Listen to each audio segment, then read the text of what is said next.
सही समय का इंतजार कर रही है वो, तुझे जिंदा नहीं छोड़ेगी। भाग जा, भाग जा यहाँ से, भाग जा।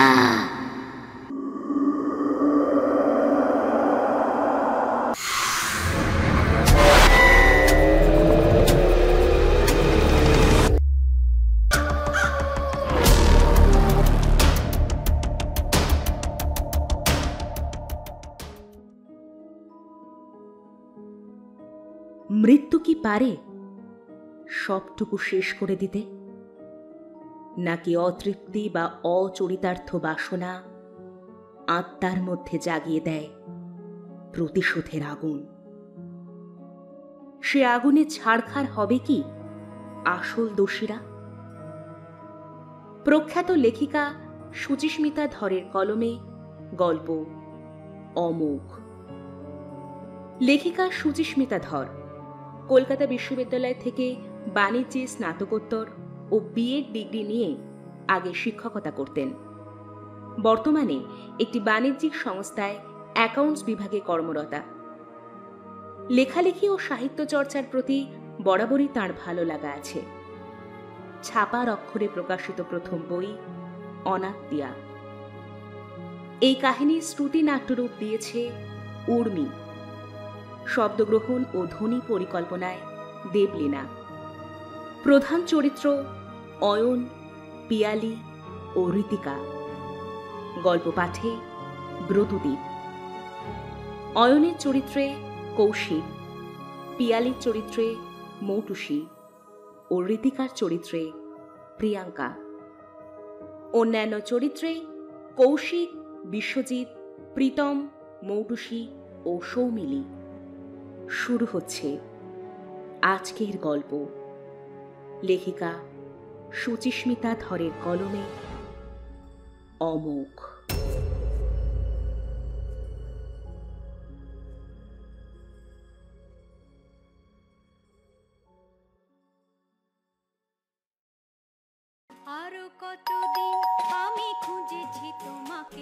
ডোরবেলটা হঠাৎই বেজে ওঠায় ঘুমের চমকটা ভেঙে যায়। ঘড়ির দিকে এক ঝলক তাকিয়ে সিডি প্লেয়ারে নিচু ভলিউমে বাজতে থাকা আরতি মুখোপাধ্যায়কে থামিয়ে একটু বিরক্ত হয়েই সোফায় গা এলানো ছেড়ে ওঠে ঋত্বিকা। ছেলে 4টের আগে স্কুল থেকে ফেরে না, অয়ন অফিসে। এই ভর দুপুরে আবার কে এলো? কয়েক রাত হলো কিম্ভূত টাইপের একটা স্বপ্ন দেখে ঘুমটা ভেঙে যাচ্ছে ঋত্বিকার। একই রকম স্বপ্ন রোজ। স্বপ্নে একটা আধো অন্ধকার গা ছমছমে আবছায়া জায়গা দেখে সে। সেখানে সে একা গেছে। একটা ফিসফিসানির আওয়াজ ভাসে হাওয়ায়, যেন অনেকে মিলে কথা বলছে, যেন তার নাম ধরে ডাকছে কারা। সে শুনতে পাচ্ছে কিন্তু দেখতে পাচ্ছে না কাউকে। একটা ভয় ভয় অনুভূতি নিয়ে ঘুমটা ভাঙে তার রোজ রাত 3টে নাগাদ। আর ঘুম আসতে চায় না তারপর। এছাড়াও আজকাল একটা আজব ধরনের ভ্রম হচ্ছে তার। থেকে থেকেই মনে হয় কেউ যেন সকলের অলক্ষ্যে দেখছে তাকে, যেন কারো নজরবদ্ধ সে। বাড়িতে একা থাকার অভ্যেস গৃহবধূ হিসেবে তার বহুদিনের, কিন্তু আজকাল ফাঁকা ফ্ল্যাটে কিছুক্ষণ থাকলেই এই অনুভূতিটা হচ্ছে। রান্নাঘরে কাজ করতে করতেও পিছনে কোনো অদেখা কিছু একটার উপস্থিতি অনুভব করে সে। হঠাৎ হঠাৎ স্পষ্ট মনে হয় কে যেন তার পেছন দিয়ে হেঁটে, না ঠিক হেঁটে নয়, অত্যন্ত ক্ষিপ্রতার সঙ্গে ছিটকে ঘর থেকে ও ঘরে চলে গেল। চমকে পিছন ফিরে তাকিয়ে বা রান্নাঘর থেকে উঁকি মেরে এদিক ওদিক দেখলেও কাউকে দেখতে পাওয়া যায় না। রাতে ঘুম ভালো হয় না বলেই হয়তো দুপুরে চোখটা লেগে আসে তার আজকাল। ডাক্তার দেখাবে দেখাবে করেও দেখানো হচ্ছে না। এ রোগের ডাক্তারও জানা নেই সত্যি বলতে। মনোবিদ? অত্যধিক মাথা গরম থাকলে কি পাগল হয়ে যায় মানুষ? কাল রাতের স্বপ্নটা রীতিমতো পিলে চমকানো ছিল। এটি খসখসে কিছুর সুরসুরি মুখে লাগায় আধো ঘুমে চোখ খুলে দেখে ঠিক তার মুখের উপর সিলিং থেকে ঝুলছে একটি নারী মূর্তি। তারই খসখসে সনের মতো চুলের গোছা এসে লাগছে ঋত্বিকার চোখে মুখে। ভয়ানক সেই স্ত্রীমূর্তির হলদেটে চোখের মণি থেকে গড়িয়ে চোখ উপচে পড়ছে একটা কালচে তরল রক্ত শূন্য সাদাটে, অথচ মোমের মতো মসৃণ চামড়ার ওপরে আরো ভয়ানক লাগছে সেই কুচকুচে কালো রক্তের রং। নিঃশব্দ নিষ্ঠুর হাসি তার মুখে। এক দৃষ্টে এসে তাকিয়ে আছে ঋত্বিকার দিকে। আঁতকে উঠে বসেছিল ঋত্বিকা এই স্বপ্ন দেখে। এতটাই জীবন্ত স্বপ্ন যে ভয় দম আটকে এসেছিল প্রায়। ঘামে ভিজে গিয়েছিল সারা শরীর। বিছানা থেকে নেমে জল খেতে গিয়েও ভয়ে ভয়ে সিলিংয়ের দিকে তাকাচ্ছিল সে। কোনো ভিত্তি নেই এই জাতীয় স্বপ্নের। ভূতের গল্প টল্প বা সিনেমার নেশা তার নেই কোনো কালই। আছে শুধু নানা বিষয়ে চোরা টেনশন, ইচ্ছাকৃত বা অনিচ্ছাকৃত। টেনশন কিন্তু একটা সাইলেন্ট কিলার, জানে সে। সেটাই হয়তো রয়েছে এইসবের মূলে। টেনশনের অন্ত নেই এমনিতে। অয়নের অফিসে কিছু একটা সমস্যা চলছে বেশ কিছুদিন ধরে। চাপা স্বভাবের মানুষ বলে সে ঝেড়ে কাশে না কিছুতেই। বহুবার জিজ্ঞেস করেছে ঋত্বিকা, উত্তর মেলেনি। ওদিকে টিটোর ক্লাস 5 হলো। এবছরটাও না হয় সে পড়াশোনার দিকটা দেখে নেবে। তারপর তার আর ধৈর্য থাকবে তো? হাই প্রেশার ও মাইগ্রেনের রোগী, অবস্থাপন্ন বাড়ির একমাত্র মেয়ে, কলেজের চটরাগী ছাত্রনেত্রী। ঋত্বিকার প্রেমটা হঠাৎ করেই ভীতু মুখচোরা চুপচাপ টাইপের অয়নের সাথে হওয়ায় গোটা কলেজ চমকেই গিয়েছিল বলতে গেলে। একেবারেই চুম্বকের দুই বিপরীত মেরুর মতন দুজনাই দুজনের আকর্ষণে বাঁধা পড়ে। সাত তাড়াতাড়ি বিয়েটাও সেরে ফেলেছিল অয়ন সাধারণ মানের চাকরিটা পাওয়ার পর পরে। ঋত্বিকার বাবা মা খুবই পছন্দ করেন কারো সাথে পাছে না থাকা সাদাসিধে ভোলা ভালা অয়নকে। চাকরি সাধারণ হলেও অয়ন ঋত্বিকাকে পেছন ফিরে দেখতে হয়নি কোনো দিনও। আগের ইশরাতেই ঋত্বিকার বাপের বাড়ির কাছে একটা ছোট্ট বাড়ির একতলায় ভাড়া থাকতো তারা। বিয়ের বছর ঘুরতে অয়ন ঋত্বিকার একমাত্র ছেলে টিটো চলে আসার পরেও ঝাড়া 8 বছর ওই বাড়িতেই ভাড়ার কন্ট্রাক্ট রিনিউ করে থেকেছে তারা। তবে ঋত্বিকার বাবা মা তাদের পাশেই ছিলেন সবসময়। কালক্রমে একটি ছোট গাড়ি, বছর দেড়েক আগে সল্টলেকের অভিজাত আবাসনের এই 3 কামরায় ফ্ল্যাট সবই না চাইতে দিয়েছেন তারা মেয়ে জামাইকে।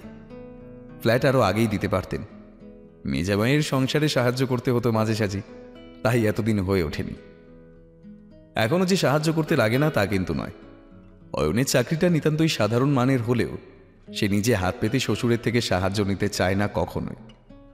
ঋত্বিকাই স্বামীর অসুবিধা বুঝে নিয়ে বাবার দেওয়া অনুদান তার হাতে তুলে দেয়। লজ্জাবনত অয়ন যদিও মনকষ্টেই ভোগে তাতে। পূজা পার্বণ বা শ্বশুরবাড়ির কুলদেবতার বার্ষিক উৎসবেও যোগদান করতে লজ্জা পায় সে। স্বভাবের দিক দিয়ে স্বামী স্ত্রীর বৈপরীত্য এতটুকুও পাল্টায়নি বিয়ের প্রায় 10.5 বছর অতিক্রান্ত হওয়ার পরেও। আজও অয়ন সেই স্বল্পবাক, মিতভাষী, মুখচোরা, একা বোকা মানুষ। অন্যদিকে প্রেশারের ওষুধ 2 বেলা খেয়েও ঋত্বিকা এখনও সেই একই রকমের চটরাগী। অয়ন তো বটেই, টিটোও ভালোই ভয় পেয়ে চলে মাকে। ঋত্বিকার বকা খাওয়ার ভয় বেশ ডিসিপ্লিন জীবনে অভ্যস্ত হয়েছে তারা বাবা ছেলে দুজনেই। মাত্র 9 বছর বয়সেই শ্রীমান টিটো নিজের জামা প্যান্ট নিজেই কাছে, পড়ার বই নিজেই গোছায় এবং মাছের কাটাকুটি নিজেই নিপুণভাবে বেছে খেতে পারে। অয়ন জায়গার জিনিস জায়গা মতো রাখে। অফিস থেকে ফিরতেই প্রায় দেরি হয় আজকাল, তার কাজের চাপ থাকার দরুন। দেরি করে ফিরলে হাত মুখ ধুয়ে নিজের রাতের খাবার নিজেই গরম করে গুছিয়ে নিয়ে খেতে বসে সে। প্রতিবেশী বা আত্মীয় স্বজনদের সঙ্গে মাত্রা রেখে মেলামেশা করা ঋত্বিকা কিন্তু কোনোভাবেই স্বার্থপর বা আত্মকেন্দ্রিক নয়। সকলের সঙ্গে হাসি মুখে প্রসন্ন মেজাজেই কথা বলে সে। টুকটাক ভালো মন্দ রান্না করলে পাশের ফ্ল্যাটের ঘোষ বা দোতলার নন বেঙ্গলি মিশ্রাদের দিয়ে আসে। টিটোর জন্মদিন বা তার ও অয়নের বিবাহবার্ষিকীতে এদেরকে সপরিবারে ডিনারে ডাকা হোক, কি এদের বাড়ির বউদের সাথে কচ্ছিত শপিংয়ে যাওয়া হোক, কোনোটাতেই আপত্তি নেই তার। ভাবসাবও ভালোই মিসেস ঘোষ আর মিসেস মিশ্রার সাথে। টিটোর টিউটর মেয়েটি পড়াতে এলে এদের দুজনে যে কোনো একজনের ফ্ল্যাটে গিয়ে বসে সে সন্ধ্যার দিকটায়। পিয়ালি অর্থাৎ নিঃসন্তান ঘোষগিন্নির কাছে যায় বেশিরভাগ সময়। তারা এখানে আসার মাস 6 পরে ঘোষেরা এসেছেন এই আবাসনে। মিস্টার ঘোষের সঙ্গে আলাপ হয়নি সেভাবে, যদিও ফ্ল্যাটময় টাঙানো ঘোষ দম্পতির ফটোই শুধু দেখেছে সে। হাজব্যান্ড কর্মসূত্রে দেশের বাইরে থাকায় একা একাই থাকেন মিসেস ঘোষ। বয়সে নিজের থেকে কয়েক বছরের জুনিয়র মহিলাটিকে নিজের বোনের মতোই ভালোবাসে ঋত্বিকা। মেকআপ আর্টিস্ট, এই হওয়ার সূত্রে মাঝে মাঝে বেরোতে হয় পিয়ালিকে। এক দুবার ঋত্বিকাও সাথে গেছে। মিসেস মিশ্রা মানে পল্লবী মিশ্রার সাথেও ওঠা বসা রয়েছে ঋত্বিকার। তবে কথাবার্তার ভাষাটা সেখানে একটা কনস্ট্যান্ট।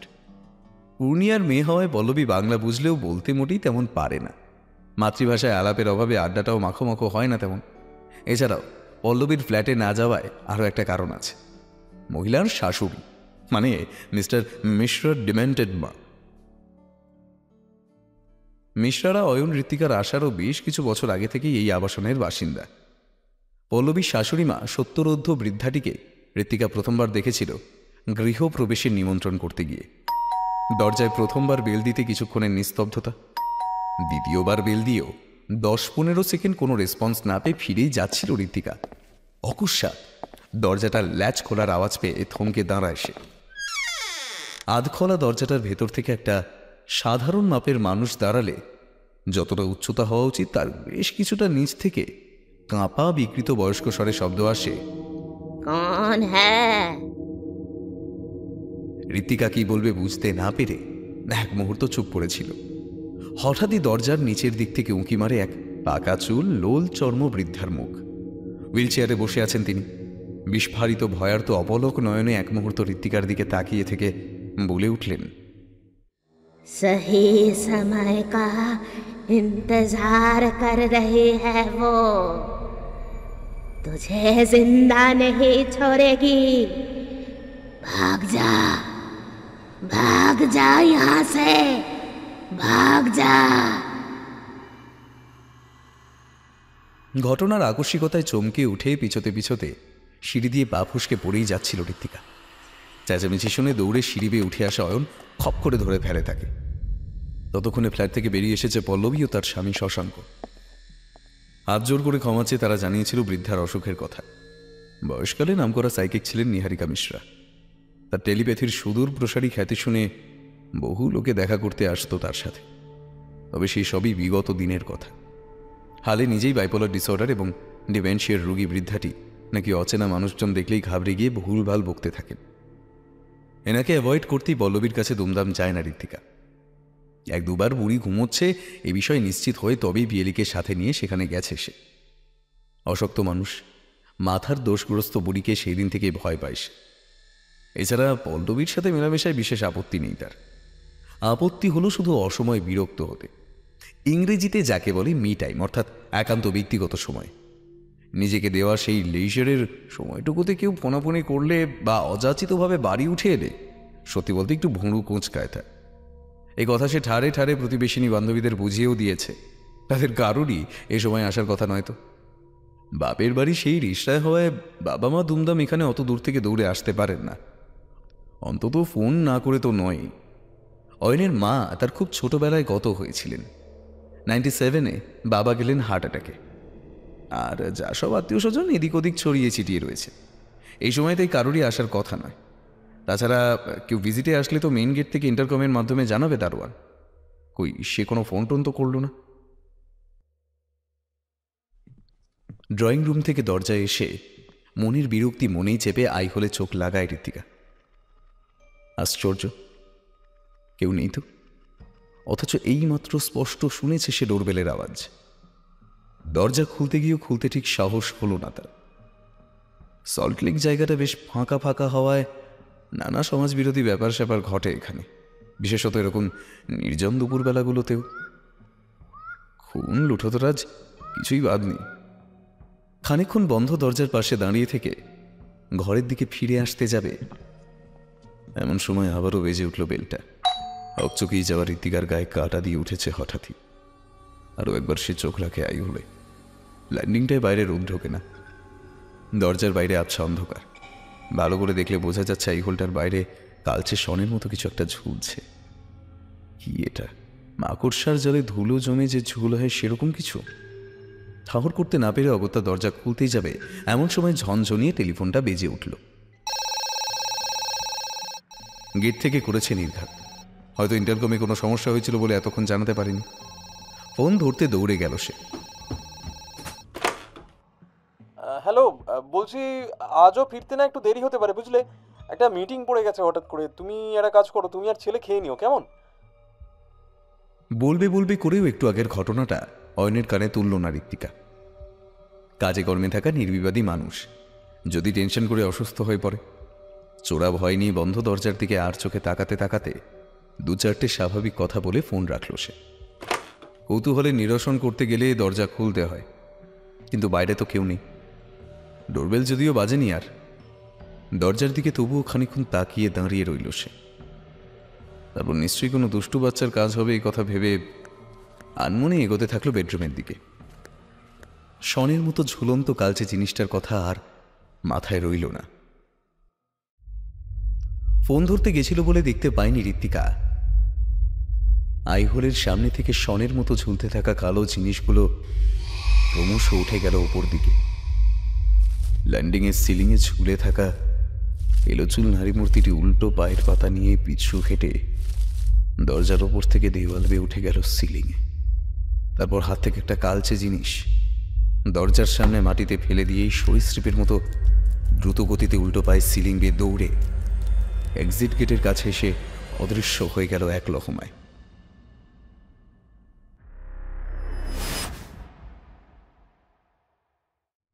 কি এটা? হ্যাট! যত সব নোংরা আদার ঘরে তুলে নিয়ে আসে পচা ধচা। ছেলের হাতে ঘৃণা উদ্রেককারী চেহারার জিনিসটা দেখে রাগে ফেটে পড়ল ঋত্বিকা। দুপুরে দুর্বোধ্য ঘটনাটার পর থেকেই মেজাজটা এক প্রকার খিঁচড়ে আছে তার। ছেলে স্কুল থেকে ফেরার পর তার উপরেই অকারণে বিরক্তি প্রকাশ করে চলেছে সে। মার ধমক খেয়ে আর কথা বাড়ায় না টিটো। চূড়ান্ত বদরাগী মহিলা, অল্পেতেই খেপে যান, আর তারপরেই মাইগ্রেনের ব্যথায় ছটফট করেন। এইসব ঝক্কি এড়িয়েই চলে বাবার মতো স্বভাব পাওয়া চুপচাপ শান্ত প্রকৃতির ছেলেটি। তাছাড়া বাস্তবিকই বিটকেল দেখতে জিনিসটা। টিটো স্কুল থেকে ফিরে আসে 4টের দিকে।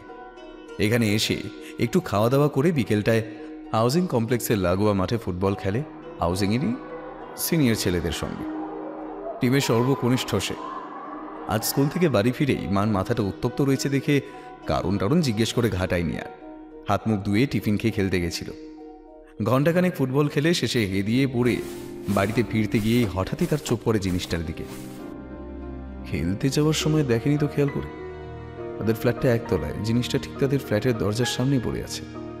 আজব জিনিস, আদৌ আসল কি নাকি খেলনা? নিজেকে কৌতূহলেই এক পা করে এগোয় টিটো সেদিকে। এদিক ওদিক তাকিয়ে তুলে নেয় জিনিসটা। একটা আপেল।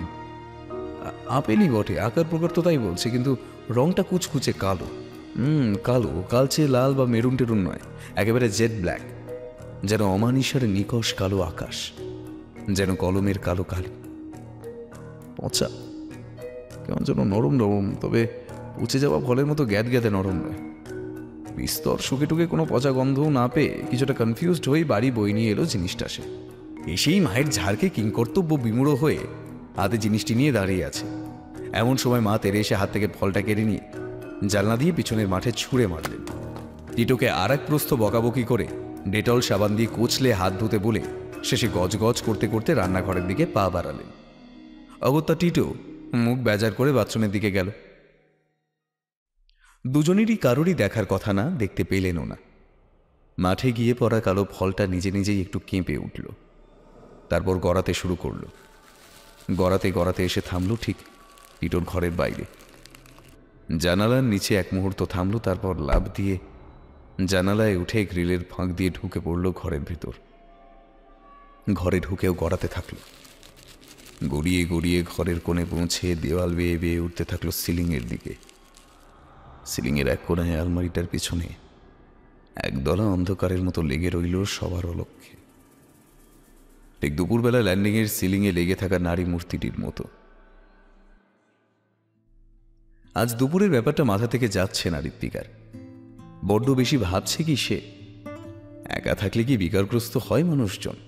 মাকে কি এসে থাকতে বলবে কিছুদিন তার সঙ্গে? অয়ন কিছুটা দূরে সরে গেছে তার থেকে আজকাল, ভালোই টের পায় সে। দূরত্ব বাড়লে বোঝা যায়। চটরাগী স্বভাব বরাবরই ছিল ঋত্বিকার। কলেজে অয়নের প্রেম প্রস্তাব পেয়ে তাই প্রথমেই একছোট তিরস্কার করেছিল সে তাকে। তারপর কাচুমাচু মুখের গোবেচারা ছেলেটার উপরই মায়ায় পড়ে গিয়েছিল একরকমের। সাত চড়ে রাগ আরে না, অথচ নিবেদিত প্রাণ। এমন প্রেমিক পায় কটা মেয়ে? চুপচাপ অয়ন আজও এতটাই যে এখন অফিসের সমস্যাও ডিসকাস করে না সে স্ত্রীর সঙ্গে। চাপা অভিমান থেকে আজকাল জিজ্ঞেস করা ছেড়ে দিয়েছে ঋত্বিকা।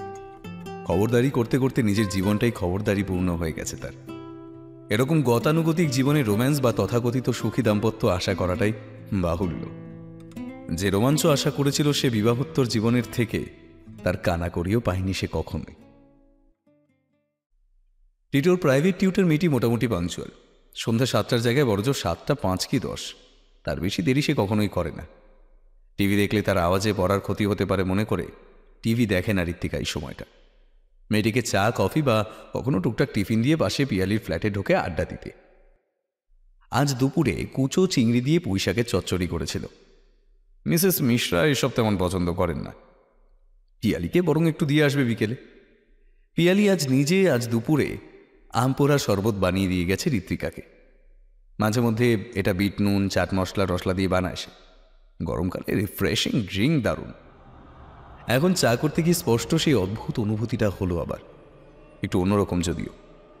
প্রায় দিনই মনে হয় তার পিছন দিয়ে দৌড়ে চলে গেল কেউ একটা। আজ মনে হলো মানুষ ঠিক না, ক্ষিপ্র বেগে কিছু একটা জিনিস দৌড়ে চলে গেল তার পেছন দিয়ে। আর চোখে দেখতে পেয়ে পেছন ফিরে তাকায় সে। ইঁদুর হলো নাকি বাড়িতে? কালচে মতো কিছু একটা গেল তীর বেগে, নিশ্চিত সে। রান্নাঘর থেকে পায়ে পায়ে বেরিয়ে যেদিকে জিনিসটি গেছে বলে মনে হলো, মানে তারও অয়নের শোয়ার ঘরের দিকে, সেদিকে কিছু দূর এগিয়ে দেখা গেল না কিছুই। অগত্যা আবার ফিরে আসে সে রান্নাঘরে। পেস্ট কন্ট্রোল ডাকতে হবে মনে হচ্ছে। ইঁদুরে জামা কাপড় কেটে কুচি কুচি করবে না হলে। চায়ের কাপ ও 1 প্লেট কুচো নিমকি টিউটারকে দিয়ে টিটোর পড়ার হাল হাকিকাত জেনে টিফিন বক্সে পুঁই চচ্চড়ি ভরে নিয়ে ফ্ল্যাটের দরজাটা টেনে বেরিয়ে আসে ঋত্বিকা। বেরিয়েই থমকায়। পিয়ালির দরজায় তালা ঝুলছে। সন্ধ্যার দিকে তো বেরোয় না সে খুব একটা। বেরোলেও চাবি ঋত্বিকাকে দিয়ে যায়। তার কাজের মেয়েটি 8টার দিকে রুটি করতে আসে। সে বাড়ি না থাকলে ঋত্বিকার থেকে চাবি নিয়ে ফ্ল্যাটে ঢুকে রুটি করে, তাই এই ব্যবস্থা। কিন্তু এটা কেমন ব্যাপার হলো আজ? ল্যান্ডিংয়ের আলোটার পাওয়ার বেশ কম। বহুবার অয়ন আর সে দারোয়ানকে বলেছে একটা জোরালো আলো লাগাতে, তা সে শোনেই না।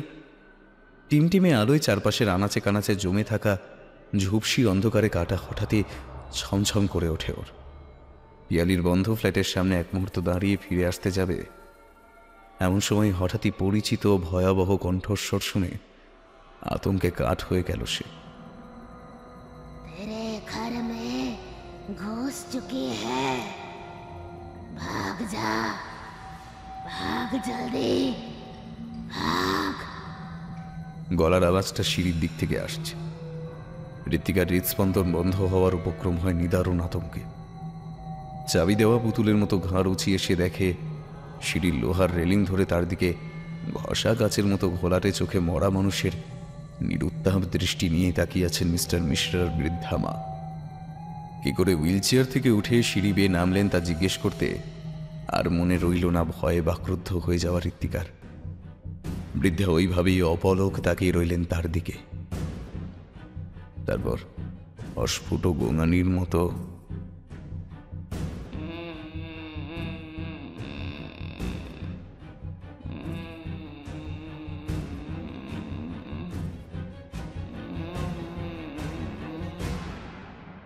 জাতীয় একটা শব্দ করতে থাকলেন।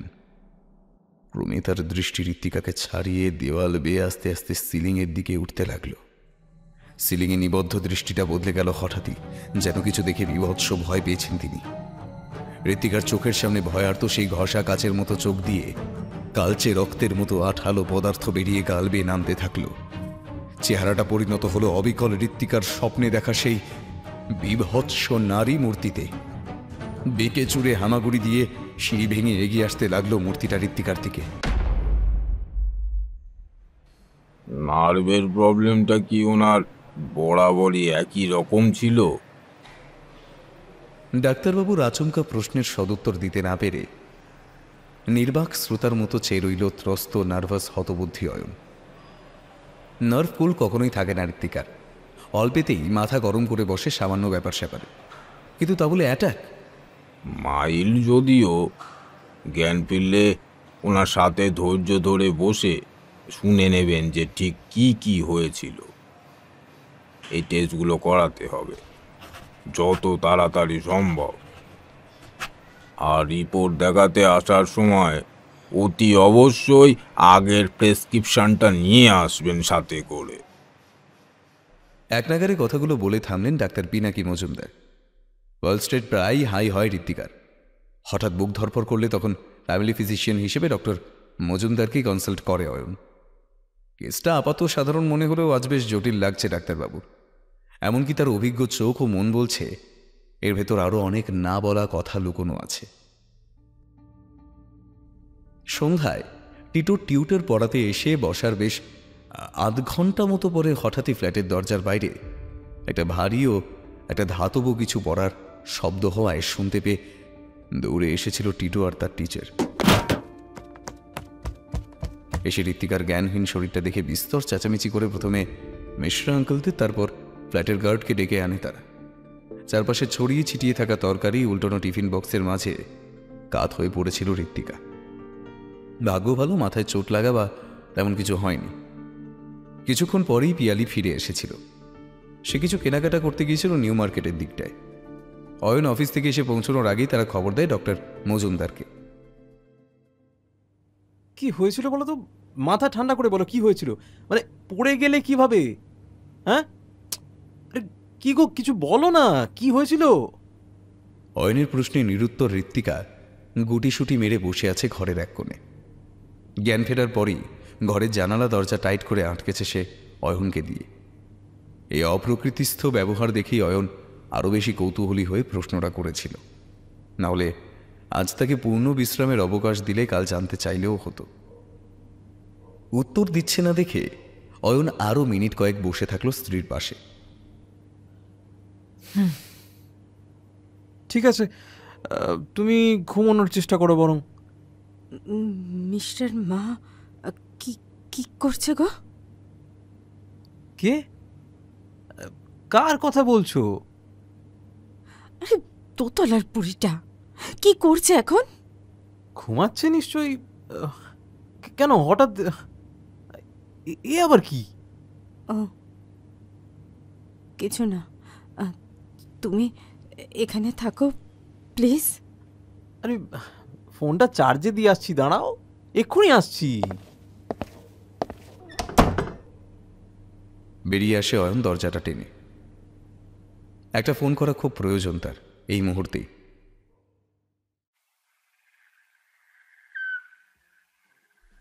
রাত আন্দাজে 2:40। বাবা মা অঘরে ঘুমোচ্ছে পাশের ঘরে। রোজ রাতে কিন্তু বাবা মার সাথে ঘুমোয় না, সে আর মা ঘুমোয়, বাবা এই ঘরে থাকে। আজ মার শরীর খারাপ, তাই বাবা মার কাছে ঘুমিয়েছে। সেই সুযোগে দারুণ সব মজার ব্যাপার হচ্ছে। ফ্রিজের চকলেট, রান্নাঘরের চানাচুর, ডালমুট, ডিপ ফ্রিজের 100 দিন আগের পুরনো আইসক্রিম। উফ, টিটো ভাইয়া কি তোর নিকেল বাড়ি। মা যা যা খেতে দেয় না তার সবই আজ হাতের একেবারে মুঠ হয়ে। ডাইনিংয়ের ছোট আলোটা জ্বালিয়েছে যাতে বাবা মা বেডরুমের বন্ধ দরজার নিচ দিয়ে তেমন আলোর আভাস না পান। বেশ কিছুক্ষণ ধরেই মধ্যরাতের খাদ্য গ্রহণ অভিযান চলছে। রান্নাঘরের কাবার্ডের উঁচু তাকে রাখা ঝুড়ি ভাজার বয়ামটা মাঝারি সাইজের টুলটায় উঠতেই হাতের নাগালে পাওয়া গেল। বয়ামটা নিয়ে নিচে নামবে কি দরকার, আবার ওঠরে কাপবোর্ড নিঃশব্দে খোলরে তাকের উপর বয়াম তুলে রাখরে, মেলা হ্যাং আপ, কেঁদে একেবারে নামাটাই উচিত হবে। এই ভেবে বয়ামটায় হাত ঢোকায় টিটো।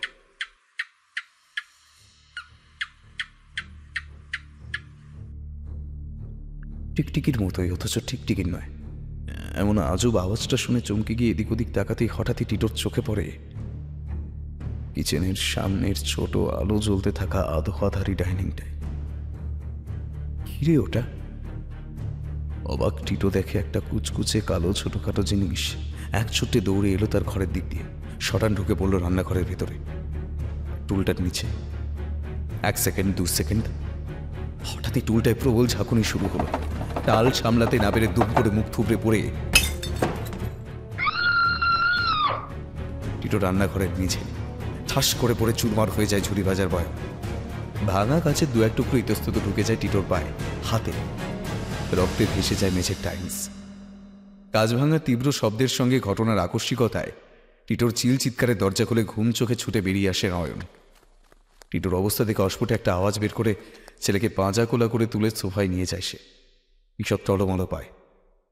একটু পরেই বেরিয়ে এসেছে ঋত্বিকাও। হতবাক তিনজনের কেউই খেয়াল করল না যে রান্নাঘরের উল্টোনো টুলটার নিচ থেকে ঘষ্টে ঘষ্টে বেরিয়ে এলো একটা নিকষ কালো হাতের পাতা। হ্যাঁ, একটা কাটা হাতের পাতা। টিটোর রক্তে ছড়িয়ে পড়া ফোঁটাগুলো 5 আঙুল দিয়ে সাপটে নেয় হাতটা। তারপর এই রান্নাঘর থেকে আঙুলে ভর দিয়ে তীর বেগে দৌড়ে বেরিয়ে সকলের অলক্ষ্যে ঢুকে যায় টিটোর ঘরে। টিটোর ঘরের দেওয়াল বেয়ে বেয়ে আঙুলে ভর দিয়ে উঠে যায় সিলিংয়ের কোনায়, আলমারিটার পেছনে। তারপর ছড়ানো আঙুলগুলো মুষ্টিবদ্ধ হয়ে হাতের পাতাটা একটা নিশ্ছিদ্র মিশমিশে কালো আবেলে পরিণত হয়। জ্বলতে থাকে অন্ধকারে মিশে, একদলা অন্ধকারের মতোই।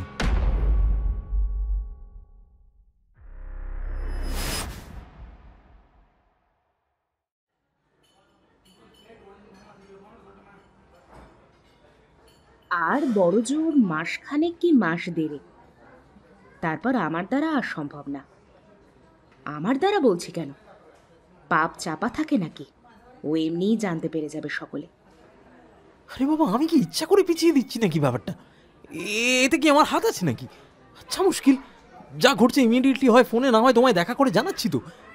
কালো যখন ওই মিশ্রাদের বুড়ির কথা জিজ্ঞেস করেছিল, আমি একটু চমকে গিয়েছিলাম আসলে। হঠাৎ ওনার কথা কেন তুলছে? উনি আবার ওই সাইকিক নাকি ছিলেন না এককালে, সেজন্যে। তোমার তো পাত্তাই দেওয়া উচিত না ওর এইসব প্রলাপে। ও জিনিস খেলে লোকে চোখে অনেক কিছু দেখে, সেইগুলো মানুষকে বিশ্বাস না করাতে পেরেই পাগল হয়ে যায় আস্তে আস্তে। ঋতিকাও তাই হবে, সময়ের অপেক্ষা শুধু। তা সময় তো তুমিই দিতে চাইছো না। 1 মাস 1.5 মাস বলে থ্রেটনিং দিচ্ছ। ও পাগল না হলে আমি ট্রিটমেন্ট বা ওকে খুন করে আত্মহত্যার নাটকটা কোনোটাই তো করতে পারবো না। প্লিজ প্লিজ আন্ডারস্ট্যান্ড পিউ, প্লিজ। এসব কথা আমার পেটেরটা শুনবে না। মনে রেখো, 4 মাসের পোয়াতি আমি। কোনো ছকবাজি মারতে এসো না। কথাগুলো বলে টেবিল ছেড়ে উঠে গটগট করে বেরিয়ে যায় পিয়ালি বা পিউ। জেদ বরাবর বেশি তার, অবুঝ অধৈর্য, তাই প্রেগনেন্ট হয়ে টেম্পারটা আরও বেড়েছে। যখন পয়সাওয়ালা বাপের বদমেজাজি প্রেশারের রোগী বেসিক্যালি বোকা মেয়ে ঋত্বিকাকে প্ল্যান ছকে নিখাত ভালো মানুষ প্রেমিক সেজে মিথ্যা প্রেমের ফাঁদে জড়িয়ে ফেলল, সেইবারও প্রেগনেন্ট হয়েছিল পিয়ালি। 10 বছর আগের সেই পিয়ালি তখন নিতান্তই বছর 19-20 বাচ্চা মেয়ে। বাপ মা তারও নেই। মামার বাড়ি থেকে কলেজে ফার্স্ট ইয়ারে পড়তে পড়তে অয়নের হাত ধরে বাড়ি ছেড়েছিল সে। মামারা কোনো খোঁজখবরের চেষ্টাও করেনি। বাপ মা মরা গলগ্রহ বিদায় হওয়াটাই বড় কথা, সেখানে খোঁজাখুঁজি করে তাকে ফেরত আনার চেষ্টা করার প্রশ্নই ওঠে না। যা চাইলে পাওয়া যায় না, তা অসৎ উপায় ছিনিয়ে নিতে হয়। এই চিন্তাভাবনা নিয়ে লোক ঠকানোর ধান্দা ফেদে বসে দম্পতি। প্ল্যান মাফিক অয়নের আরও 2টি বিয়ের 2 নম্বর হলো ঋত্বিকার সাথে। আগের বিয়েটিতে রেজিস্ট্রি ছিল না, তাই সেবারে নাম ভারী এই শহরের রামকৃষ্ণ মিশনে ভারতীয় ইতিহাস ও সংস্কৃতি নিয়ে পড়তে আসা বোকাশোকা স্প্যানিশ মেয়েটিকে প্রেমের নাটকে ফাঁসিয়ে মন্দিরে বিয়ে করে এবং শেষে তার যথা সর্বস্ব লুট করে পালাতে অয়নের কোনোই অসুবিধা হয়নি। কিছুদিন ভয় ভয়ে থাকলেও যখন প্রায় বছর ঘুরতে চলল, তখন শিওর হয়ে গেল তারা যে আর কিছু হবে না। শিয়ালদহের এক চেনা ঠিক থেকে ফলস মাইগ্রেশন সার্টিফিকেট বানানো যেত তখন। ইউনিয়নে কিছু টাকা চাঁদা টাকাতেই কলকাতা বিশ্ববিদ্যালয়ের রেজিস্ট্রেশন নাম্বারটা টুক করে জুটে গেল। বছর না ঘুরতেই বেআইনিভাবে বয়স কমিয়ে 3rd ইয়ারের স্টুডেন্ট হয়ে ঢুকে শিকার খুঁজতে খুঁজতেই অয়নের চোখে পড়ে যায় ঋত্বিকাকে। তারপর সে ঋত্বিকাকে এবং ওদিকে পিয়ালি বা পিউ একটা বয়সে প্রায় 12 বছরের বড় নার্ভের রুগী ধনকুবেরকে বিয়ে করে। একটা লোক দেখানো চাকরি জুটিয়ে নিয়েছিল অয়ন কলেজের পরে। বিনয়, বিনম্রতা, মাত্রাতিরিক্ত নির্বিবাদী মনোভাব দর্শিয়ে ঋত্বিকার বাবাকে কন্যাদায় মুক্ত করাটা মোটেই বড় ব্যাপার ছিল না। দিনের পর দিন ইনিয়ে বিনিয়ে সংসারের অভাবের বিষয়ে ঠাড়ে ঠোড়ে ঋত্বিকাকে বুঝিয়ে দিলেই হাতে লাখ লাখ টাকা জুটে যেত বড়লোক শ্বশুর বাড়ির থেকে। পিয়ালি ততদিনে রুগী স্বামীর শারীরিক অক্ষমতাকে ঢাল বানিয়ে প্রায় 4-5 লাখ টাকার গয়না ও প্রায় 10 লাখ নগদ হাতিয়ে ডিভোর্স দিয়ে চলে এসেছে। তার আর ঋত্বিকার থাকার জন্য ফ্ল্যাটটা তো শ্বশুরমশাই দিয়েইছেন। শ্বশুরবাড়ি থেকে মিথ্যে কথা বলে আদায় করা চিটিংবাজির টাকাতেই নিজের পাশের ফ্ল্যাটটি কিনে পিয়ালিকে সেখানে রেখেছে অয়ন, অবশ্যই পিয়ালির নামে। পিয়ালির এক্স হাজবেন্ডের ছবি টাঙানো রয়েছে সারা ফ্ল্যাটে। লোকে জানে তিনি বিদেশে থাকেন, ঋত্বিকাও তাই জানে। লোভ বড় বালাই। গত 10 বছর ধরে ঋত্বিকার বাবের বাড়ি থেকে নানা ফন্দি ফিকিরে হাতানো টাকা সেই লোভ নিবারণ করতে সক্ষম হলো না। আরও চাই, আরও অনেক চাই। তাছাড়া পিয়ালি গর্ভবতী। এসব মেকি সম্পর্ক থেকে বেরোতে হবে তাড়াতাড়ি। ঋত্বিকার নামে রাখা টাকা কড়িগুলো তার মৃত্যুর পর হাতে পেয়ে গেলে এই ফ্ল্যাট দুটো বিক্রি করে এখান থেকে চলে যাবে অয়ন আর পিয়ালি। মাঝে রয়েছে টিটো। কি করা যায় তাকে? সে বেঁচে থাকলেও বিপদ, এমনকি সে থাকলে সম্পত্তির মালিকানা অয়নের না পাওয়ার হাই চান্স রয়েছে। অনেক ভেবেচিন্তে তাই এক অভিনব ফন্দি আটল স্বামী স্ত্রী। ওষুধপত্র নিয়ে ঘাটাঘাটি বহুদিনের পুরনো অভ্যাস অয়নের। তাদের ধান্দা এসবের নলেজ লাগেও একটু। এই যেমন ইলাভিল নামক নার্ভ কুল্যান্টের দীর্ঘ ব্যবহারে নার্ভে শিথিলতা আসে, পৌরসানি ঘটে সহজেই। এই তথ্য কাজে লাগিয়ে দিনের পর দিন শরবত বা ডালে ঝোলে ইলাভিল খাইয়ে নিজের ভূতপূর্ব স্বামীকে ইম্পর্টেন্ট তকমা দিয়ে মোটা ক্ষতিপূরণ আদায় করতে পেরেছিল পিয়ালি। সাথে অতগুলো গয়না। সেই হাতুড়ে কেমিস্ট বিদ্যাই আবার প্রয়োগ করেছে অয়ন। এবারে ড্রাগটির নাম ফ্লাক্কা বা ইনস্যানিটি ড্রাগ। পাইরোলিডিও পেন্টিওফেনন গোত্রের এই ওষুধ সস্তা নেশা দ্রব্য হিসেবে স্টেটসে বহুল প্রচলিত। দেশে এটাকে S5 ড্রাগও বলা হয়। এটির ব্যবহারে অন্যান্য সাইকোস্টিমুল্যান্টগুলির মতো হাইপারস্টিমুলেশন, মানসিক বিড়ম্বনা এবং হ্যালুসিনেশন হতে পারে। অত্যাধিক মাত্রায় গ্রহণ করলে মানুষ আত্মহত্যাপ্রবণ হয়ে পড়ে এবং অতিরিক্ত পরিমাণে সেবন নানা ক্ষেত্রে মৃত্যুর কারণ হিসেবে বা মৃত্যুর উল্লেখযোগ্য অবদানমূলক কারণ হিসেবে রিপোর্ট করা হয়েছে। তারা অত্যন্ত সাবধানে ও সুকৌশলে ড্রাগটি ঋত্বিকার উপর ব্যবহার করতে আরম্ভ করেছে দিন কয়েক ধরে। রাতগুলোতে সম্ভবত ভয়ানক স্বপ্ন দেখে ঋত্বিকার চমকে জেগে ওঠা, অথবা দৈনন্দিন কাজের মাঝে যখন তখন আঁতকে উঠে তার এদিক সেদিক তাকানো, এতেই বোঝা যাচ্ছে যে কাজও হচ্ছে তাতে। সব কথা ঋত্বিকা খুলে বলে না তাকে, সে বুঝে নেয়। কাল দুপুরেও ঋত্বিকাকে আম পোড়া শরবতে ওষুধটি মিশিয়ে খাইয়েছিল পিয়ালি। দারুণ কাজ যে দিয়েছে তা বলাই বাহুল্য। অজ্ঞান ঋত্বিকাকে দেখে অতি কষ্টে মনের উচ্ছ্বাস ঢাকার চেষ্টা করছিল দুজনই। তারই দুটি প্রশ্ন কাটার মতো খোঁচাচ্ছে অয়নকে। এক, কাল হঠাৎ মিশ্রা বুড়ির কথা তুলল কেন ঋত্বিকা? আসলে ওনার প্রতি এক চোরা ভয় এই ফ্ল্যাটে ঢোকার সময় থেকেই কাজ করে অয়নের মনে। উনি ফ্ল্যাটে ঢোকার সময় ঋত্বিকাকে বলেছিলেন, सही समय का इंतजार कर रही है वो, तुझे जिंदा नहीं छोड़ेगी, भाग जा यहाँ से, भाग जा। নিজের কানে সেদিন এই কথা শুনতে পেয়ে অয়নের মনে হয়েছিল উনি বোধহয় পিয়ালিকে মিন করছেন। হতেই পারে, উনি তো সাইকিক না কি সব ছিলেন আবার। সেই ভয়টা রয়েই গেছে অয়নের মনে, হোলগুড় চোরা স্রোতের মতো। দ্বিতীয় খোঁচাটা মৃদু হলেও বেশ একটা অবাক করা ব্যাপার। কাল গভীর রাতে টিটোকে নাকি টুল ঝাঁকিয়ে ফেলে দিয়েছে একটা কালো প্রাণী।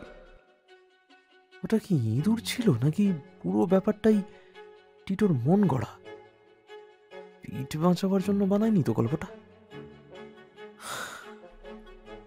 একটা দীর্ঘশ্বাস ফেলে চৈনিক রেস্তোরাঁটির বিল মিটিয়ে বেরিয়ে পড়ে সে বাড়ি ফেরার উদ্দেশ্যে। আজ সকাল 6:30 নাগাদ মাথা ভার থাকলেও উঠে পায়ে পায়ে সাবধানী পদক্ষেপ ফেলে রান্নাঘরে ঢুকেছিল ঋত্বিকা, অয়নের আর টিটোর টিফিন গোছাতে। এসে আলো জ্বালিয়ে পড়ে থাকা কাচের টুকরোগুলো পরিষ্কার করতে করতে তার চোখে পড়ে এক অত্যাশ্চর্য ব্যাপার।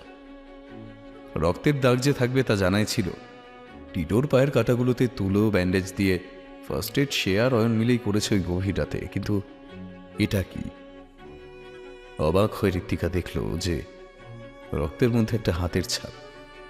এ যেন সাপটিয়ে মুছেছে বা মুছতে চেষ্টা করেছে টিটোর রক্তের ছড়িয়ে থাকা ফোঁটাগুলো। অয়ন না, এত ছোট হাতের পাতা তো তার নয়। মনোযোগ দিয়ে ছাপটা পরীক্ষা করতে করতেই আবার সেই অনুভূতি। কিছু একটা অত্যন্ত ক্ষিপ্রতার সাথে দৌড়ে গেল তার পেছন দিয়ে টিটোর ঘরের দিকে। এবারে স্পষ্ট একটা আওয়াজও কানে আসে ঋত্বিকা। অর্থাৎ চোখের ভুল নয়, ওটা সত্যি ইঁদুর বা ছুঁচো জাতীয় কিছু একটা ঢুকে পড়েছে বাড়িতে। কাল রাতেও টিটোকে ফেলে দিয়েছে নির্ঘাত, সেটাই। শব্দের উৎস খুঁজতে খুঁজতে টিটোর ঘরের দিকে এগোয় ঋত্বিকা। অবাক করার মতো কিছুই চোখে পড়ে না তার। সবই গতানুগতিক। সেই খাট, সেই পড়ার টেবিল, সেই আলমারি। ওকে ওকে, ওটা কি মাকড়সা নাকি? জানলা দিয়ে আসা ভোরের হালকা আলো এসে পড়েছে আলমারির কোণে। একটা বেশ বড় লোমশ কালো মাকড়সাকে সিলিংয়ের কোণে আটকে থাকতে দেখা যাচ্ছে সেই আধো আলো ছায়াতে। টিটো দেখতে পেলেই তো চেঁচাবে, তাছাড়া এরকম দেখতে মাকড়সা তো দেখেনি এর আগে সে। মনে হয় বিষাক্ত। পা ভাঙা কি মাকড়সাটা? 1 2 3 4 5টা। এ কিরকম জিনিস রে বাবা! যাই হোক, তাড়াতে হবে। 7-5 ভেবে সে ঝাঁটা আনতে যাবে, এমন সময় ডোরবেল বাজল। বাবা, এই ভোরে কে এলো? রান্নার মেয়েটি আসে না এখন? অয়ন, টিটো সবাই ঘরে তাহলে? আবারও গেটের গার্ড জানায়নি কিছু। এক মুহূর্ত কিংকর্তব্য বিমূঢ় হয়ে দাঁড়িয়ে থাকতে থাকতেই দ্বিতীয়বার বাজল বেলটা। আচমকাই গায়ে কাঁটা দিয়ে উঠল ঋত্বিকার। ঢোক গিলে সে আস্তে আস্তে এগোতে থাকে বন্ধ দরজার দিকে। আই হলে চোখ রাখতেই এক ঠান্ডা স্রোত নেমে গেল সিঁড় তারাবে। সেই কালো শুকনো ঝুলের মতো জিনিসগুলো এবারে অনেকটা এক খোকা মতো। এমনভাবে সেগুলো আইহোলটিকে ঢেকে রেখেছে, দরজার বাইরে দিয়ে যে আর কিছু দেখতে পাওয়া যাচ্ছে না। স্থির নয় যদিও জিনিসগুলো। ঋত্বিকা দেখলো ভালো করে। একটা মৃদু কম্পন লক্ষ্য করা যাচ্ছে ওই ঝুলের মতো জিনিসটার মধ্যে। দেখতেই হচ্ছে জিনিসটা কি। সাহস সঞ্চয় করে দরজাটা খোলে ঋত্বিকা। খোলা মাত্রই ল্যান্ডিংয়ের সিলিংয়ের থেকে চোখের নিমেষে নিচে নেমে আসে সেই বিভৎস নারী মূর্তি। হলদে চোখের ক্রূর ও হিংস্র দৃষ্টি নিয়ে ঋত্বিকার মুখোমুখি দাঁড়ায়, তারপর মিশে যায় তার শরীরের মধ্যে। ভাবলেশীন মুখ করে কিছুক্ষণ দরজার বাইরে দাঁড়িয়ে থাকে ঋত্বিকা। তারপর মাথা নিচু করে ঘরে ঢুকে আসে। দরজাটা বন্ধ করে এগিয়ে যায় টিটোর ঘরের দিকে। সিলিংয়ের কোণায় আলমারির পেছনে সেই মাকড়সার মতো জিনিসটা মাকড়সা নয়। এখন জানে সে, এখন সেটা একটা দলা পাকানো কালো আপেল হয়ে ঝুলছে সিলিং থেকে। তার ঘরে ঢোকাটা অনুভব করেই আপেলটা আবার খুলে যায়। ছড়ানো আঙুল নিয়ে বেরিয়ে পড়ে কচি হাতের পাতাটা। তারপর দেওয়াল বেয়ে ছোট্ট শিশুর মতোই দৌড়িয়ে ছুটে নেমে আসে তার কাছে।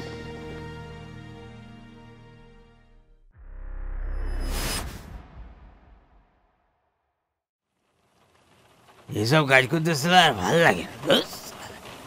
ঠাকুর মুক্তিও দিচ্ছে না। আরে এক কথা বারবার কয়ে লাভ নেই নিদুদা, আর কাজ সাইডি চলো দেখি। দ্রুততার সঙ্গে হাত চালায় নিধিরাম ধানুক। কোনো মতে কাজটা সারতে পারলে বাঁচে সে। প্রায় 60 বছর বয়স হতে যায় তার। এই বয়সে আর এসব ভালো লাগে না। হাত দুয়েক গর্ত খোঁড়া হয়েছে, এতেই হবে। স্যাঙাত বদনের কোল থেকে নিষ্প্রাণ ছোট্ট দেহটা আলগোছে নিজের কোলে নেয় সে, যেন এখনো সে দেহে প্রাণ আছে। আরে এই নিদুদা, আরে কি নাটক করতেছো মাইরি দোষ? আরে ও কি বেঁচে আছে নাকি? যাচ্ছে সব। বদনের কথা শুনে একটা দীর্ঘশ্বাস ফেলে গর্তের মধ্যে ছোট্ট দেহটা নামিয়ে দেয় নিধিরা। তারপর মাটি চাপা দিতে থাকে। তার সন্তানাদি নেই। ছোট শিশু দেখলে এখনো আধবুড়ো প্রাণটা হু হু করে ওঠে। পেশায় ডোমসে। এরকম অপ্রীতিকর কাজ তাকে আরও করতে হয়েছে, কিন্তু ওই যে আর ভালো লাগে না। আজকেই দুপুরেই এর বাপ একে দিয়ে গেছে। মাস 6 বাচ্চা, প্রিমেচিওর মেয়ে সন্তান। এত ছোট বাচ্চার চিতা হয় না, গোড় দিয়ে দেওয়াটাই নিয়ম। মরলো কি করে বল দেখি? দিব্যি তো টান টান হাত পা। না না না, দাঁড়া দাঁড়া দাঁড়া, এই ডান হাতটা কবজে থেকে ভাঙা রে। আরে বুড়োর দেখছি ভীমরতি দিনকে দিন বাড়তেছে। বলি তুমি ডোম না ইন্সপেক্টর গো? হ্যাঁ, কোথায় হাত চাইলে কাজ ছাড়বে তা না? কথা না বাড়িয়ে মাটি দিয়ে গর্ত বুঝতে থাকে নিধিরাম। এক ফোঁটা জল গড়িয়ে পড়ে চোখ থেকে। রাতের আধারে বদন দেখতে পায় না সেটা। ইউ বিস্তর কান্নাকাটি করেছিল প্রথমে। বাচ্চা মেয়ে, তাই প্রথম সন্তান। সে চায়নি এই পদক্ষেপ নিতে, কিন্তু এই বাচ্চা জন্মালে তার আর মধ্যবয়স্ক নন বেঙ্গলি লোকটিকে বিয়ে করা হতো না। প্ল্যান ভেস্তে গিয়ে ফসকে যেত অনেকগুলো টাকা আদায়ের স্কোপ। ইতিমধ্যে অয়ন ঋত্বিকা বলে একটি রাগী খেঁকি টাইপের বড়লোক মেয়েকে ফাঁসিয়েছে কলেজ স্টুডেন্টের ভেগ ধরে। তাকেও বিয়ে করে সরতে হবে। এই বাচ্চার মেয়াও সামলাবে কে? ওদিকে অ্যাবর্শনের টাকা জোগাড় করতে করতে প্রায় 6 মাস অতিক্রান্ত হয়েছে বলে ডাক্তার রিস্ক নিতে চাইলেন না কিছুতেই। তখন পার্ক সার্কাস অঞ্চলের গোড়া কবরখানার পাশের এক হাতুড়ে ডাক্তারের সাথে সলা পরামর্শ করে ব্যবস্থা করা গেল। মেয়ে হয়েছিল পিয়ালির। অপটু হাতে টেনে বের করে গিয়ে বাচ্চাটার ডান হাতের পাতাটা কবজি থেকে ভেঙে গেল। প্রাণ ছিল তখনও, কুমকি কেঁদে উঠেছিল সে। টাকা করি মেটানো হয়ে ট্যাক্সিতে উঠে ফিরতে ফিরতে ঠনকো মাতৃত্ববোধ ঘুচে গিয়ে পিয়ালির শরীর জুড়ে ক্লান্তি আর চোখ জুড়ে স্বপ্ন নেমে এল। আসন্ন বিলাসবহুল জীবনের রঙিন স্বপ্ন। খুশি হয় অয়ন। যখন দরকার তখন একটার জায়গায় 5টা বাচ্চা নেওয়া যাবে না হয়। এই মুহূর্তে বাচ্চা নেওয়া মানে হলো একটা ডিস্ট্র্যাকশন, কাজ থেকে মন সরে যাওয়া। প্ল্যানিং ছাড়া এসব করে সময় নষ্ট করতে রাজি নয় সে। আগের বার অনেকটা সময় নষ্ট হয়েছে। এমিলি একটা নেহাতি সাধারণ ঘরের মেয়ে। ফরেন থেকে এদেশে পড়তে আসা সব মেয়েই বিশাল বড়লোক হয় না। এমিলি যেমন এসেছিল শুধুমাত্র মেধার জোরে। তার ব্যাগ আর লাগেজ ঘেঁটে $250, একটা সোনার চেন লকেট আর গাদাখানেক বই পাওয়া গেছে। এই কটা টাকা এই দেশের মেয়ে পটালেই পাওয়া যেত। উল্টে অয়নের খরচ হলো প্রথম দফায় প্রায় 1000 টাকা মতো বিয়ের নাটক করতে গিয়ে। এমিলি এবার ভীষণ রকম সেন্টিমেন্টাল। যে বাড়িতে সে পেইং গেস্ট হিসেবে থাকে, এই বিয়ের নাটকের পর আর সেখানে থাকতে রাজি নয় সে। এখন থেকে অয়নের সাথে তার বাড়িতেই থাকতে চায়। বুঝিয়ে সুঝিয়েও কাজ হলো না যখন, বাধ্য হই আরও বেশি কিছু টাকা খসিয়ে একটা মোক্ষম উপায় বাঁচতে হলো অয়নকে শেষকালে। এই চক্কর থেকে মুক্তি পাওয়ার জন্য স্নেক বাইট হচ্ছে এক অত্যাধুনিক এবং খরচ সাপেক্ষ নেশার পদ্ধতি। অয়নের ড্রাগ ডিলার বন্ধু শিখিয়েছিল এই কথা। বড় বড় প্রাইভেট পার্টিতে বড় লোকের ব্যাটাবিটিরা এই নেশা করে। ক্ষীণ বিষধর সাপের এক ছোট্ট ছবল জীবের ডগায়, তাতেই আ ট্রিপ টু হেভেন। তা এই হেভেনের ট্রিপটা ওয়ান ওয়ে করা যায় না, যাতে আর ইহজগতে ফিরতে না পারে? হ্যাঁ, যায় তো বটেই।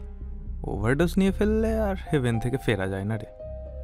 ড্রাগ ব্যবসায়ী বন্ধুটার থেকে কলাকৌশল শিখে নিয়ে এক সন্ধ্যায় অয়ন এমিলিকে নিয়ে গিয়েছিল এক নির্জন জায়গায়। হানিমুনের নামে নেচে ওঠা মেয়েটা জানতেও চায়নি সেই জায়গার নাম। বেড়াতে যাবে তাও সদ্য বিয়ে করা হাজবেন্ডের সঙ্গে, এতেই খুশিতে ডগমগ এমিলিকে যখন নিজের ঠোঁটে নামমাত্র চুমুর ভঙ্গিতে ঠেকিয়ে একটা কালো আপেল অফার করেছিল অয়ন, তখনও আপেলের এমন বিকৃত রং খেয়াল মাত্রও না করে প্রেমিক স্বামীর জেস্টার দেখে আহ্লাদে আটখানা হয়ে সে কামড় বসিয়েছিল আপেলটায়। কয়েক মুহূর্তের মধ্যে সারা শরীরে অসহ্য জ্বালা ধরতে মাটিতে ছিটকে পড়ে ছটফট করতে থাকে মেয়েটা। একটু জল চাইছিল। মাথা খারাপ? জল দেয় কেউ? বিষের তেজ কমে যাবে না? এমিলিকে তো মরতে হবে। ওই আপেলটায় যে সাপের ছোবল আছে, তাই তো অমন রং। কালচে নীল বর্ণ ধারণ করলো এমিলির শরীরটা আস্তে আস্তে। হলদেটে হয়ে আসা চোখ ও নাক থেকে বেরিয়ে এলো কালচে রক্ত। গর্ত করে রাখাই ছিল নির্দিষ্ট জায়গায়। ছেঁচড়ে ছেঁচড়ে শরীরটা টেনে এনে তার মধ্যে ফেলে মাটি চাপা দিতে কতক্ষণ? এরপরেও অয়ন খানিকক্ষণ দাঁড়িয়ে থেকে শেষে হাঁটা লাগায় পিছন ফিরে। এমিলি যেখানে থাকে সেখানে কেউ চেনে না অয়নকে। অয়নের পাড়ায়ও কেউ এমিলির নামধাম শোনেনি। পিউ অবশ্য সব জানে, সেদিকেও ধরা পড়ার ভয়টয় নেই। কোনো খবরের কাগজ বা টিভির নিউজ বুলেটিনে কোথাও কোনো খবর উঠল না যখন, তখন নিশ্চিন্ত হয়ে ঋত্বিকাকে টার্গেট করে সেদিকে এগোতে লাগলো সে। সেই রাতে কবর দেওয়া শেষ হলে মনের কষ্ট মনেই চেপে নিধিরাম কোয়ার্টারের দিকে গেল। সঙ্গে বিরক্ত মুখে গজগজ করতে করতে বদন। নিদুটার এবার রিটায়ার করলে হয়? একটা 10 মিনিটের কাজ টানতে টানতে সে 1 ঘন্টা করে ছাড়লো। ঈশান করে মেঘ করে একটা থমথমে আবহাওয়া সৃষ্টি হয়েছিল অনেকক্ষণ ধরে। এবার 1 ফোঁটা 2 ফোঁটা করে বৃষ্টি শুরু হলো। পা চালিয়ে কোয়ার্টার্সের খুপড়ি মার্কা ঘরে ঢুকে রক্ষা পেল তারা সে যাত্রায়। ওদিকে ঝমঝমে বৃষ্টি শুরু হয়ে গেছে। বৃষ্টির ধারায় নিধিরামের সদ্য খোঁড়া কবরের আলগা মাটি ধুয়ে যেতে লাগলো। একটা কবর বিজ্জু ইতিউতি ঘুরতে ঘুরতে কৌতূহলী মুখ করে এসে থামলো সেই কবরটার সামনে। তারপর সেখানে খুঁড়তে খুঁড়তে টেনে বের করে আনলো একটা একরত্তি হাতের পাতা, কবজি থেকে ভাঙা। টেনে ছিঁড়তে লাগলো সেটা। হঠাৎই কার পায়ের আওয়াজে আঁতকে উঠে সে পালালো হাতের পাতাটা ফেলে দিয়ে। তার সামনে এসে দাঁড়িয়েছে, বা বলা ভালো মাটির থেকে আধ হাত উপরে এসে হাওয়ায় ভাসছে একটা নারী মূর্তি।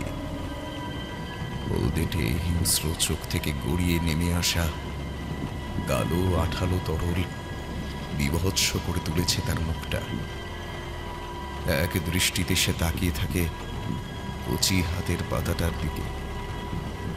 হাতের পাতাটায় মৃদু কম্পন শুরু হয় হঠাৎই। সচল হয়ে ওঠে সেটা। তুড়তুড়িয়ে দৌড়ে এসে নারী মূর্তিটির পায়ের কাছে এসে দাঁড়ায়। সে ঝুঁকে কুড়িয়ে নেয় সেটিকে। বর্তমান সময় অয়ন ও ঋত্বিকার ফ্ল্যাট। অয়নের চোখটা খুলে গেল হঠাৎই একটা অস্পষ্ট কিছুর শব্দ পেয়ে। অদ্ভুত শব্দটা।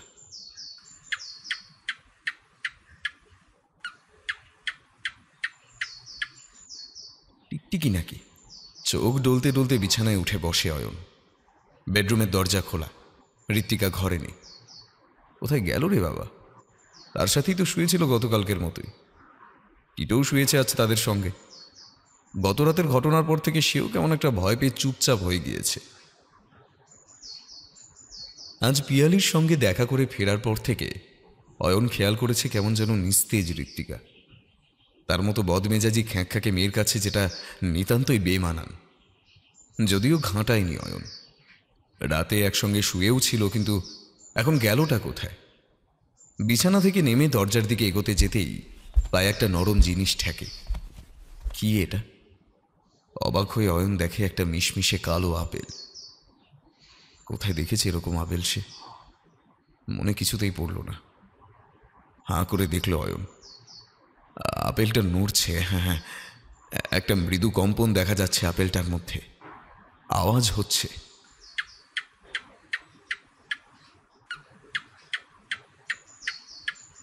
অকস্মাৎ আপেলটা খুলে একটা কচি হাতের পাতা হয়ে যায়। 5 আঙুলে ভর করে এগিয়ে আসে অয়নের দিকে।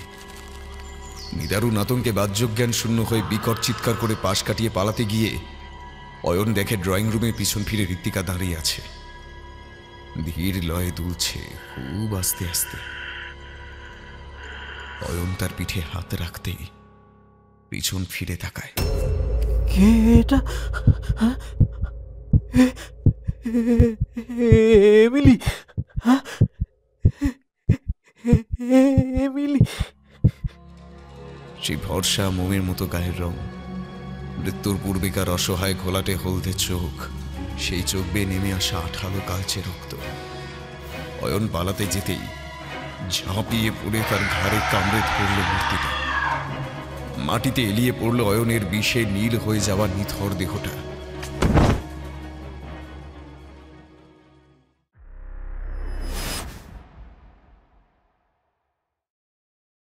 বছর 11 আগের এক রাত। Under construction site for residential buildings, Salt Lake. শাবলের একটানা ছন্দবদ্ধ অথচ সাবধানতা অবলম্বনের দরুন আস্তে আস্তে করা আওয়াজে রাতের নিস্তব্ধতা বিঘ্নিত হচ্ছে। সল্ট লেকের ক্রমোন্নতিশীল এলাকার এক নির্মীয়মান আবাসনের সাইট। সবে মাটি খোঁড়া শেষ হয়েছে ভিত তৈরির জন্য। কদিন পর থেকে কংক্রিটের কাজ শুরু হবে। খোঁড়াখুড়ির কাজ শেষ। বাউন্ডারির কোণ ঘেঁষা আধা পাথুরে প্লটটাতেও মাটি আলগা করা হয়েছে। 1 বছরের মধ্যে এখানে ফ্ল্যাট উঠবে সব। কোণের পাথরের জায়গাটাতে এক তরুণ নিবিষ্ট মনে শাবলের খোঁচা মেরে মেরে পাথর ভাঙছে। এখানে আলো টালো নেই। টিব্বোতাম ফোনের জোরালো টর্চটা থাকায় আলোর দরকার তেমন হচ্ছেও না। এই দিকটায় এই সময় গার্ড থাকে না। তারা সাইটের মেইন গেটের সামনে খৈনি ডলে বা গুলতানি মারে। সময়টা শীতকাল নয়, তাই মেন গেট অব্দি পৌঁছচ্ছে না শাবল মারার আওয়াজটা। পাথরের চাইটা পুরোপুরি ভেঙে ফেলার পর মাঝারি সাইজের কোদালটা দিয়ে মাটি কোপাতে থাকে সে। এক মানুষ সমান একটা গর্ত করে ফেলতে হবে রাতারাতি। কাল আবার দোল। মিস্ত্রি মজুরদের সব ছুটি। কাল তারা কাজে আসবে না, কালকেই কাজ সেরে ফেলবে তরুণটি। হানিমুনে যাওয়ার নাম করে পিজির থেকে বের করে আনবে সে তার সম্প্রতিকালের বিবাহিতা স্ত্রীটিকে। এক সাইডে ফ্ল্যাট কিনে সে আর মেয়েটি সংসার পাতবে। এই মিথ্যে স্বপ্নটা দেখালেই আত্মহারা হয়ে পড়বে মেয়েটি, ব্যাস তারপরেই কেল্লা ফতে। নিজের সুপরিকল্পনায় সন্তুষ্ট হয়ে একটা বাঁকা হাসি খেলে যায় তার ঠোঁটের কোণে। বর্তমান সময় সন্ধ্যাবেলা, নিউ লাইফ মেন্টাল हॉस्पिटल। नहीं, आप बात को समझिए पहले। पेशेंट को क्या प्रॉब्लम है ये उनके घर वालों को क्लियरली समझ आनी चाहिए। डिमेंशिया कोई स्पेसिफिक रोग नहीं है, it is a group of conditions. ये क्यूरेबल तो नहीं है, लेकिन ट्रीटमेंट से सिचुएशन इंप्रूव हो सकता है। ये सोचने की कोई कारण नहीं है कि ये जो भी बोल रही है वो सारी बातें इनकी वहम है, बल्कि उन बातों को ध्यान से सुनिए। हो सकता है कि उसमें कुछ सच छुपा हो।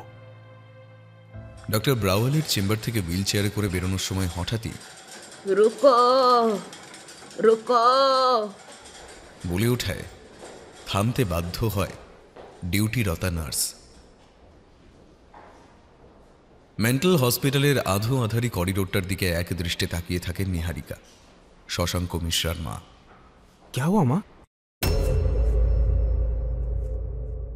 बहुत दर्द मिला था उसे, आज भी रो रही है। আর দাঁড়ালেন না শশাঙ্ক। কাল সকালে বিজনেস মিটিং আছে, তাড়াতাড়ি ডিনার করে শুতে হবে। এখন ডাক্তারের কথা মতো এসব প্রলাপে কান দেওয়ার সময় নেই। নার্সের হাত থেকে হুইল চেয়ারটা নিজেই টেনে নিয়ে দৃপ্ত পায়ে এক্সিটের দিকে এগিয়ে যান তিনি। চলে যেতে যেতে আরেকবার ঘাড় ঘোরানোর চেষ্টা করলেন নিহারিকা।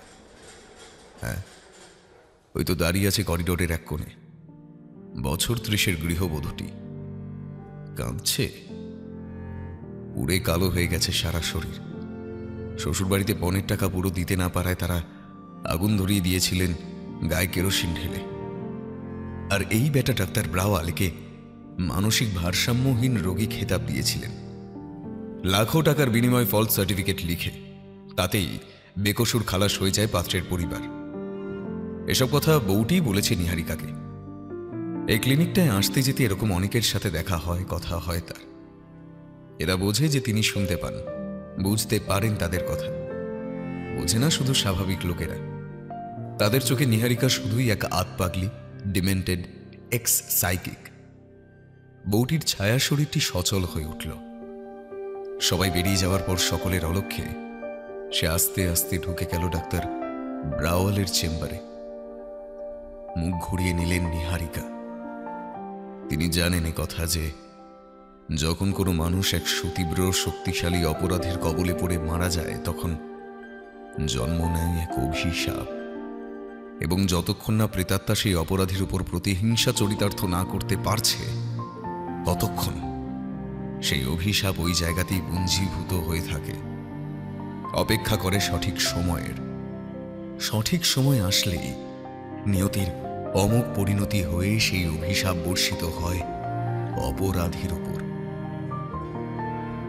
নিহারিকার বাসস্থানে এরকম এক ঘটনা আছে। প্রথমে খুব ভয় পেয়েছিলেন তিনি, এখন আর পান না। বছর দেড়েক আগে একতলার বউটি যখন গৃহপ্রবেশের নিমন্ত্রণ করতে এসেছিল তাদের বাড়িতে, তখন তার পেছনে মাটি থেকে হাতখানেক উপরে ভেসে থাকা বিকৃতমুখী নারী মূর্তিটিকে দেখতে পেয়েছিলেন তিনি। চেঁচিয়ে সাবধান করেছিলেন সেই দিন একতলার বউটিকে, কিন্তু সেই বেচারি উল্টে তাকেই ভয় পেয়ে পালায়। এই ঘটনার পরপর একদিন সন্ধ্যায় তার ছেলে আর ছেলের বউ বেরিয়েছিল।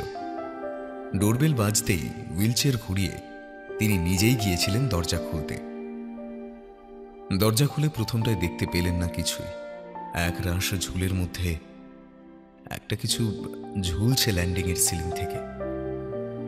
কোনো অস্বাভাবিক কিছুর উপস্থিতি টের পেয়ে যান বরাবরই। এই কারণেই তিনি বেশ সফল সাইকিক ছিলেন একসময়। সাইকিক রিডিং হলো একটি মানসিক পঠন বা উচ্চতর উপলব্ধিযোগ্য ক্ষমতা ব্যবহারের মাধ্যমে তথ্য বোঝার একটি নির্দিষ্ট প্রচেষ্টা, বা দৃষ্টি, শব্দ, স্পর্শ, স্বাদ এবং প্রবৃত্তি আদি মৌলিক মানবিক সংবেদনগুলিকে ব্যবহার করে অদেখা কোনো কিছুর উপস্থিতি বা অবস্থান বিচার করা। এই ক্ষমতা সকলের থাকে না, তবে নিহারিকার ছিল বা আছে এখনো। আর আছে বলেই বুঝলেন যে বাইরে যে এসেছে সে পীড়িত বা পাশবিক অত্যাচারিত এবং যন্ত্রণাময় মৃত্যুবরণ করে থাকলেও তার কোনো ক্ষতি সাধন করতে আসেনি। হয়তো কিছু বলতে এসেছে। নিশ্চিন্ত মনে তিনি ডাকলেন, अंदर आओ। দরজা ছেড়ে দাঁড়াতেই দরজার উপর থেকে উকি মারে একটি মাথা। সিলিং বেই ঘরে এসে ঢুকলো সেই নারী মূর্তি, যাকে একতলার বউটির পেছনে দাঁড়িয়ে থাকতে দেখেছিলেন সেই দিন। দেওয়াল বেয়ে পায়ে পায়ে নেমে এসে কিছুক্ষণ এক নিষ্পলক দৃষ্টিতে তাকিয়ে রইল তার দিকে। তারপরেই হাওয়ায় মিলিয়ে গেল। ভিজে যাওয়া চোখের কোণ মুছে দীর্ঘশ্বাস ফেলেছিলেন বৃদ্ধা। ওই বিদেহী আত্মার নিষ্পলক চাহনি থেকে তিনি পড়ে নিয়েছিলেন তার অব্যক্ত অপরিসীম যন্ত্রণার কথা। বিষের জ্বালার থেকেও তার অনেক বেশি কষ্ট দিয়েছে বিশ্বাস ভঙ্গের দহন। আরও একটি না, একটি নয়, দুইটি ভয়ানক জিনিস জানতে পেরে এরকম হতবুদ্ধি হয়ে গেলেন তিনি। তাই তো, ও এই কারণেই তাহলে একতলার বউটিকে তার স্বামী মুছে ফেলতে চায় পৃথিবীর বুক থেকে। বউটির বাপের বাড়ির সম্পত্তির লোভে, এই টাকার লোভেই ওই আত্মার দেহধারিণীটিকেও খুন করেছিল সে বছর 11 আগে। তার নিজের সন্তান, যে কিনা পিয়ালির গর্ভে এসেছিল, তাকেও মেরে ফেলেছিল এই অমানুষটা, শুধুমাত্র পরিকল্পনার পথে অন্তরায় হয়ে দাঁড়ানোর জন্য। 11 বছর পর তারা প্রতিশোধ নিতে ফিরে এসেছে। যদিও তাদের রোষ শুধুমাত্র অয়নের প্রতি, ঋত্বিকা বা টিটোর প্রতি রোষ নেই। মেয়েটি একবার ঋত্বিকার দেহ ধারণ করতে চায়, আর ছোট্ট শিশুটি যে কিনা বেঁচে থাকলে টিটোর বনু হতো, সে নিতান্তই খেলতে আসে দাদার সঙ্গে। খেলতে গিয়ে একবার ব্যথা দিয়ে ফেলেছে দাদাকে, ইচ্ছাকৃত নয় যদিও। কিন্তু 11 বছর পর হঠাৎ তার সেই প্রতিশোধ স্পৃহা জেগে উঠল কেন? এর উত্তরটি জেনেই আবেগ ধরে রাখতে না পেরে কেঁদে ফেলেছিলেন নিহারিকা। এখানেই ছিল সে এতদিন।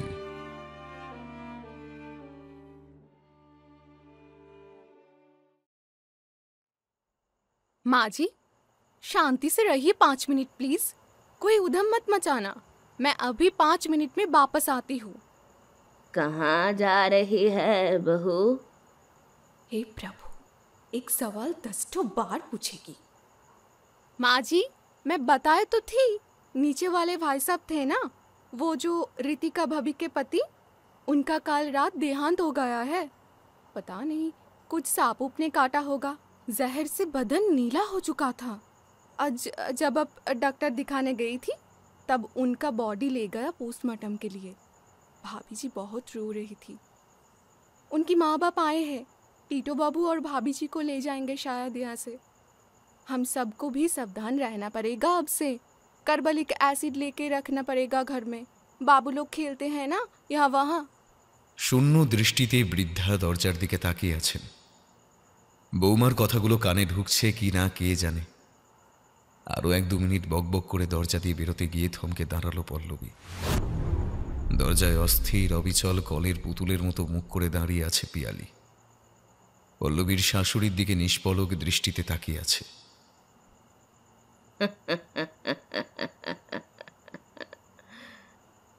अरे आप, मैं नीचे ही जा रही थी ऋतिका भाभी जी के पास।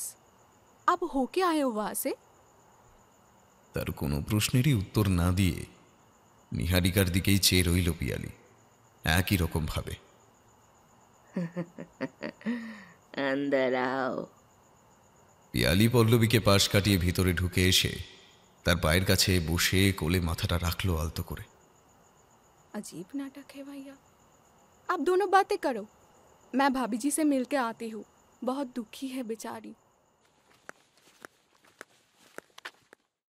সে বেরিয়ে যেতে নিহারিকা পিয়ালির মাথায় হাত বুলিয়ে দিতে লাগলেন। এই যে পিয়ালি নয়, তার শরীর আশ্রয় করা এমিলি।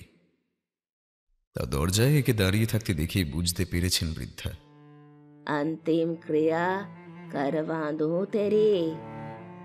मुक्ति चाहिए? बोल।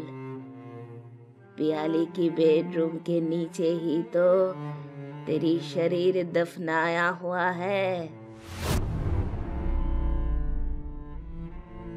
মুখ তুলে তাকায় পিয়ালি বা এমিলি। ঘাড় নেড়ে না বলে নিজের পেটে হাত রাখে সে। ততক্ষণে জানলা দিয়ে ঘরে এসে ঢুকেছে একটা কালো কুচকুচে একরত্তি হাতের পাতা। আঙুলে ভর দিয়ে নিহারিকার পা বেয়ে উঠে তার কোলে গুটিসুটি মেরে বসে সেটাও। बेटी होगी तुझे, देख लेना। আবার তার কোলে মাথাটা নামিয়ে রাখে পিয়ালির মধ্যে থাকা এমিলি। নিহারিকা তার চুলে বিলি কেটে দেন। অমোঘ পরিণতির মুখে নিজের খুনিকে ঠেলে দিয়ে সে আজ তৃপ্ত। আর কোনো খেদ নেই তার মনে। পরম নিশ্চিন্তে আরামে হাসি মুখে চোখ বুজে সে।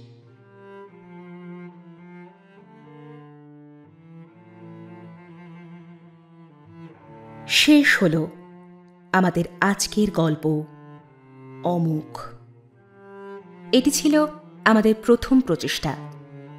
গল্পটি ভালো লাগলে অনুরোধ করব চ্যানেলটি সাবস্ক্রাইব করে আমাদের সাথে থাকার জন্য।